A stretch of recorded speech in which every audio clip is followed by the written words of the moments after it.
Okay, now the my highlight after the speaker anyway of the evening is the mystery item. Here are the actual items for scale, so you can hold it up between your, or you can drop them if you're a Dan. That's the mystery item. I was just thinking Monkey Tales. Yeah. So this is the point where I refuse to answer any questions that you have about this mystery item before we reveal it after the speaker. Any questions at all?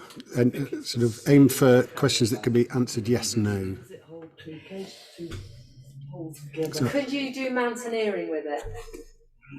No, you can't do mountaineering with it. Any more questions about the mystery item? Is it 3D printed, Matt? It is actually, yes. What's that? Did you 3D print it? Is it 3D printed? Yes, it is. Sorry, You you do can't it. hear the. Yes, I did print this, but it's nothing special. Anyone can 3D print it. It is a cable tidy. I'm going to demonstrate it. Perfect. I like cable ties for stuff, but So it uses the natural flex of the cable itself to hold itself in the cable tie. If I can get it in, a little bit fiddly. So yeah, you just push your cable in, and then the natural springiness of the cable holds it in that shape, and that's it. It tidies your cables. And actually, at the last Tech Club, I showed someone one of these, and they said, "Oh, do you sell these?"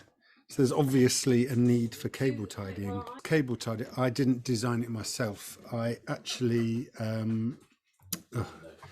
downloaded this design and just 3D printed it. So I had no hand in the creation of this item, which brings me to highlight a number of different websites that have got oodles of these kind of objects, not just for cable tidying, but for almost everything you can think of, really, that could be 3D printed.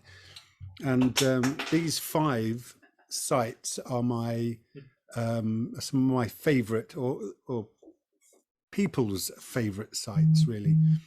The third one on that list is Thingiverse, and that was probably the first one that reached prevalence. There's millions of designs that you can just download and instantly print, and that's kind of been neglected by the people that started it, and thangs.com is coming up and really innovating in this little space of 3D models.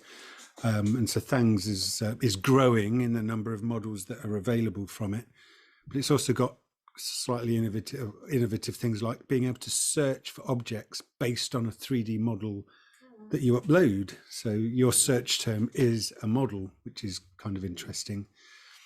Prusa printers, they make they make excellent 3D printers, but they've started to get into this space as well, and they've got a huge following because of their printers.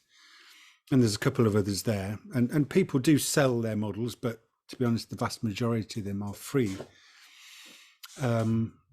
Maybe I'll show you some of those later if you're interested. But if you download these files, they come as mesh files, which are great for sending to a slicer, which separates that file into the layers that a 3D printer needs to print. So it's great for actually 3D printing them. But if you want to download one of these models and change it, maybe you want to put your name on it or use it as a basis for a new design, it gets a little bit difficult. You can edit these meshes in the free tool called Mesh Mixer. And it's a bit like sculpting clay, really. A mesh is just a load of triangles that define a surface.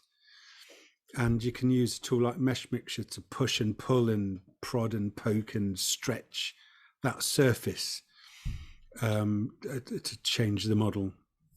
But if you want to be a bit more engineering-y about it, like